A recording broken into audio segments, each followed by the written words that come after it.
ஊர் பெரிய கோயிலில் இருக்கக்கூடிய வாராகி அம்மனும் ரொம்பவே முக்கியமான அம்மன். ராஜராஜ சோழ மன்னன் இமயம் முதல் குமரி வரை தன்னுடைய புலிக்குடிய பறக்க விட்டவன், கடல் கடந்தெல்லாம் போய் நாடுகளை பிடிச்சவன், அவனுடைய அத்தனை வெற்றிக்கும் காரணமானத இந்த வாராகி அம்மன் தான் சொல்லப்படுது.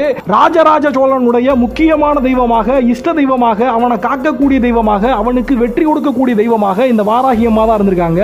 வரலாறுல மன்னர்கள் போர் செய்ய போறதுக்கு முன்னால ஆக்ரோஷமான தெய்வங்களை, போர்க்கடவுள்களை எல்லாம் கும்பிட்டு போவாங்கன்னு நமக்கு தெரியும். காளியாத்தா மாதிரியான தெய்வங்களை கும்பிட்டு போவாங்க.